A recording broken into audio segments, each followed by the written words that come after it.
Let's discuss the fourth pillar of Iman, that is the messengers. First, we'll discuss the messengers in Hinduism. The common Hindus, they believe in avatar. Avatar is a Sanskrit word derived from av, meaning down, and tra, meaning Passover. So avatar means coming down or descending down. And according to Oxford Dictionary, it says that in Hindu mythology, avatar means descending of a revered soul or a deity on this earth in bodily form. So the common Hindu, he believes that avatar is Almighty God becoming a human being and coming in this world. And the common Hindu believes that Almighty God becomes a human being, becomes an avatar, so that he could fight against unrighteousness and he can protect his religion. He comes down on the face of the earth to set the rules for the human beings, the do's and don'ts, and to guide them.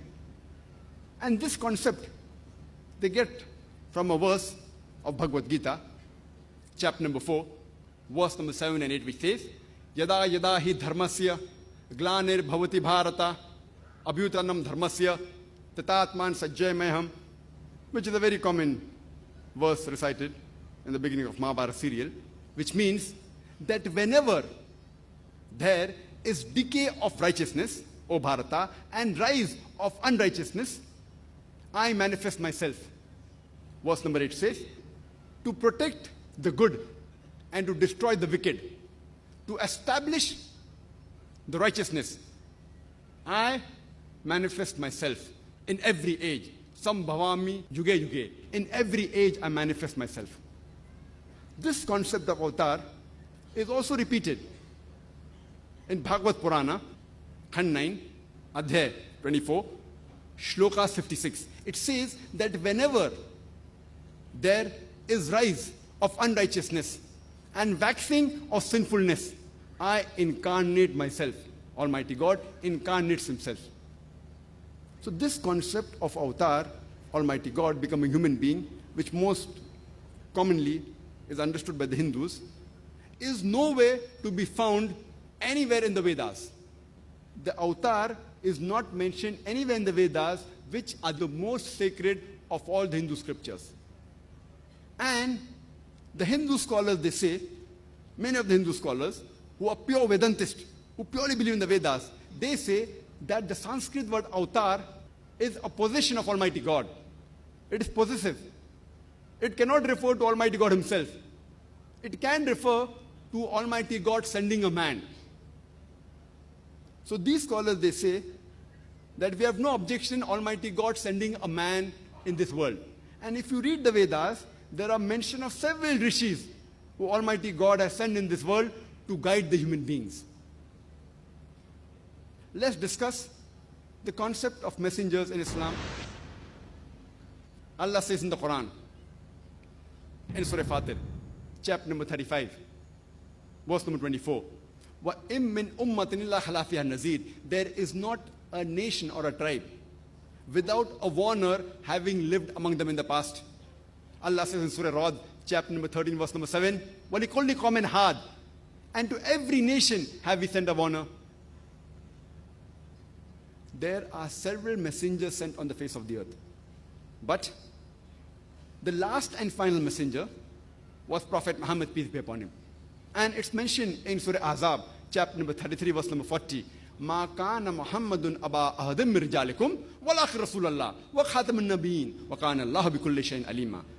Prophet Muhammad, peace be upon him, is not the father of any of you men, but he is the messenger of Allah subhanahu wa ta'ala and the seal of the prophets. And Allah is all-knowing, full of knowledge.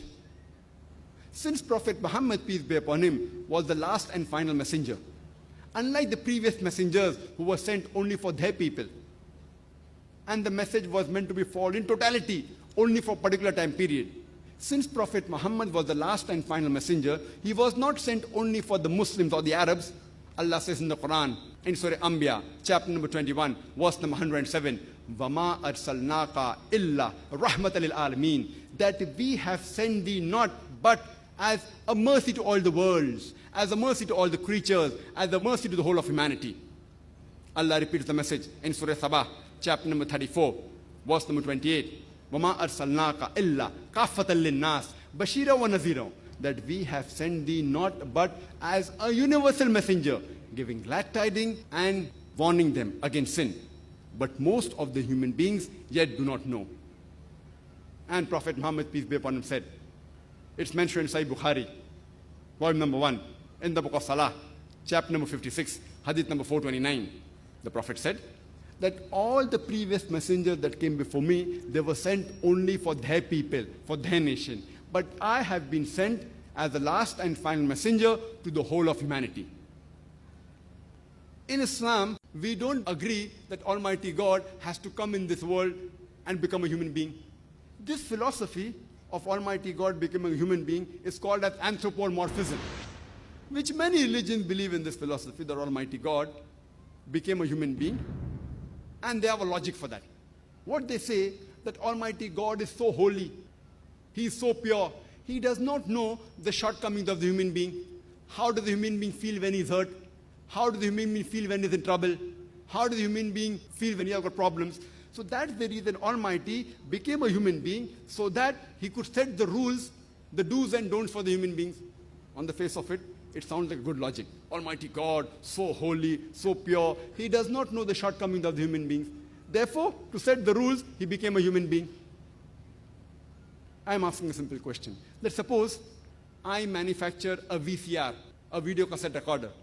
Do I have to become a VCR, a video cassette recorder, to know what is good or what is bad for the VCR?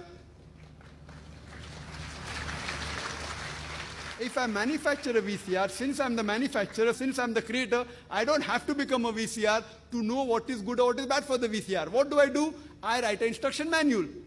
That if you want to play the video cassette, insert the cassette and press the play button. If you want to stop, you press the stop button.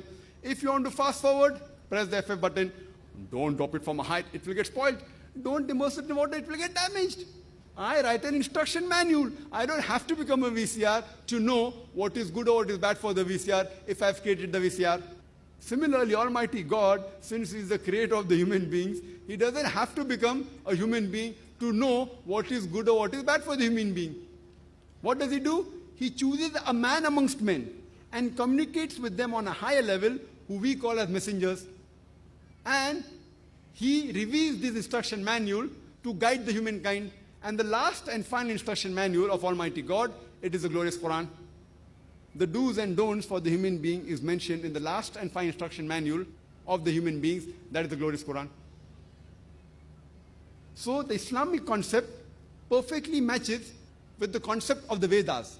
It may not match with the common Hindus who believe that Almighty God becomes a human being, but nowhere does the Veda has the concept that Almighty God has become a human being. It has a concept that Almighty God has sent rishis, has sent people who were close to Almighty God so that they could guide the humankind.